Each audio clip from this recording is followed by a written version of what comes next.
ರನ್ಯಾಳ ಚಿನ್ನದ ಕಹಾನಿಗೆ ಟ್ವಿಸ್ಟ್ ಮೇಲೆ ಟ್ವಿಸ್ಟ್ ಸಿಗ್ತಾ ಇದೆ. ಡಿಆರ್ಐ ಇನ್ವೆಸ್ಟಿಗೇಷನ್ ನಲ್ಲಿ ಮತ್ತಷ್ಟು ಸ್ಫೋಟಕ ವಿಚಾರಗಳು ರಿವೀಲ್ ಆಗ್ತಾ ಇದೆ.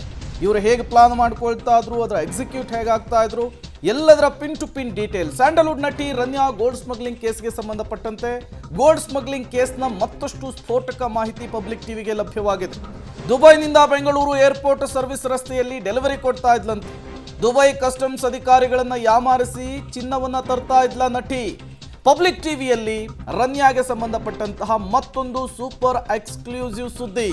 ಸ್ಯಾಂಡಲ್ವುಡ್ನ ನಟಿ ಚಿನ್ನ ಸ್ಮಗ್ಲಿಂಗ್ ಅನ್ನ ಹೇಗೆ ಮಾಡ್ತಾ ಇದ್ಲು, ಈ ಸಿಂಡಿಕೇಟ್ ಹೇಗೆ ವರ್ಕ್ ಮಾಡ್ತಾ ಇತ್ತು, ಯಾರ್ಯಾರು ಯಾವ್ಯಾವ ಕೆಲಸವನ್ನ ನಿರ್ವಹಿಸ್ತಾ ಇದ್ರು, ಪ್ಲಾನ್ ನೀಟಾಗಿ ಹೇಗೆ ಎಕ್ಸಿಕ್ಯೂಟ್ ಆಗ್ತಾ ಇತ್ತು, ಎಲ್ಲವನ್ನೂ ಕೂಡ ಇನ್ವೆಸ್ಟಿಗೇಷನ್ ಮುಂದೆ ಬಾಯ್ಬಿಟ್ಟಿದ್ದಾಳೆ.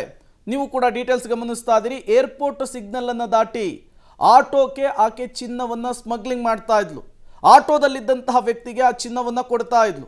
ಹಾಗಾದರೆ ಆಟೋದಲ್ಲಿರುವಂತಹ ವ್ಯಕ್ತಿ ಯಾರು, ಆತ ಚಿನ್ನವನ್ನು ತೆಗೆದುಕೊಂಡು ಎಲ್ಲಿಗೆ ಹೋಗ್ತಾ ಇದ್ದ?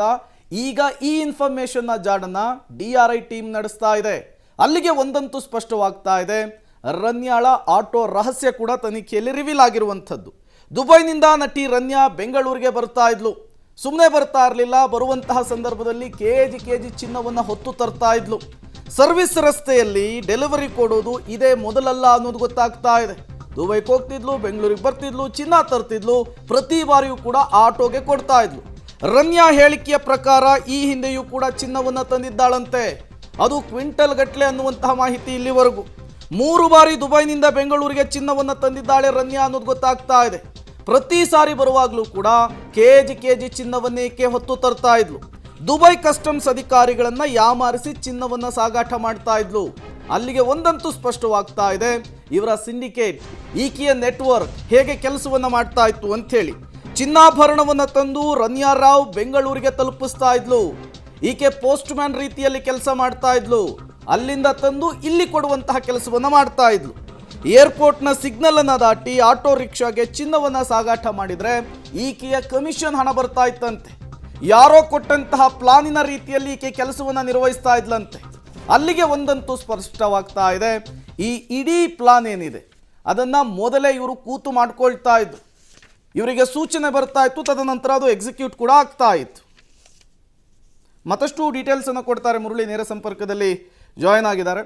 ಮುರಳಿ, ಇನ್ವೆಸ್ಟಿಗೇಷನ್ನಲ್ಲಿ ಗೊತ್ತಾಗ್ತಾ ಇರುವಂತಹ ವಿಚಾರಗಳನ್ನು ಗಮನಿಸ್ತಾ ಇದ್ರೆ ಇದೊಬ್ಬ ಪ್ರೊಫೆಷನಲ್ ಸ್ಮಗ್ಲರ್ ಮಾಡುವಂತಹ ಕೆಲಸ ಅನ್ನೋದು ಸ್ಪಷ್ಟವಾಗಿ ಗೊತ್ತಾಗ್ತಾ ಇದೆ.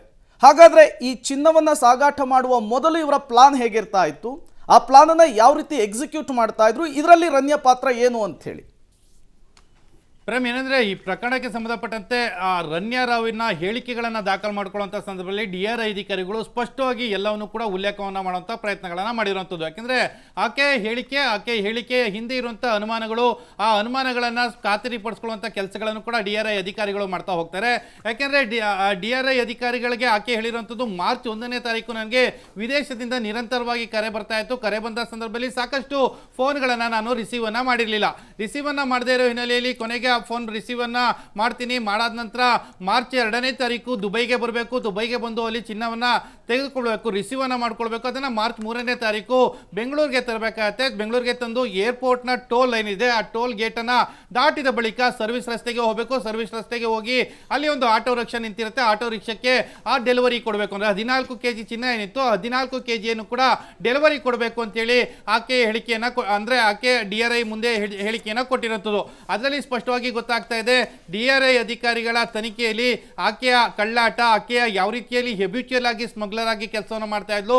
ಈಕೆ ಇದೇ ಮೊದಲ ಬಾರಿಯಾಗಿ ಅಲ್ಲ, ಸಾಕಷ್ಟು ಬಾರಿ ಇದೇ ರೀತಿಯಲ್ಲಿ ಚಿನ್ನವನ್ನ ತಂದಿದ್ದಾಳೆ ಅನ್ನೋದ್ರ ಬಗ್ಗೆ ಸ್ಪಷ್ಟವಾಗಿ ಮಾಹಿತಿಗಳು ಸಿಗ್ತಾ ಇರೋಂಥದ್ದು. ಯಾಕೆಂದ್ರೆ ಇದ್ದಕ್ಕಿದ್ದಂತೆ ದುಬೈಗೆ ಹೋಗ್ತಾಳೆ, ದುಬೈಗೆ ಹೋಗಿ ಅಲ್ಲಿ ರಿಸೀವ್ ಅನ್ನ ಮಾಡ್ಕೊಳ್ತಾಳೆ. ಅದಾದ ನಂತರ ಚಿನ್ನವನ್ನ ತನ್ನ ದೇಹದ ಮೇಲೆ ಅಂಟಿಸ್ಕೊಳ್ಳುವಂಥದ್ದು. ಅದಾದ ನಂತರ ಬಂದು ಬೆಂಗಳೂರಿಗೆ ಆಟೋ ರಿಕ್ಷಾಕ್ಕೆ ಡೆಲಿವರಿಯನ್ನು ಕೊಡುವಂಥದ್ದು. ಆಕೆ ಹೇಳಿದ ಪ್ರಕಾರ 3-4 ಬಾರಿ ಈ ಹಿಂದೆಯೂ ಕೂಡ ಇದೇ ರೀತಿಯಲ್ಲಿ ಚಿನ್ನವನ್ನ ಸಾಗಾಟನ ಮಾಡಿದ್ದೀನಿ ಅಂತೇಳಿ ಆಕೆ ಹೇಳಿಕೆಯನ್ನು ಕೊಟ್ಟಿರುವಂಥದ್ದು.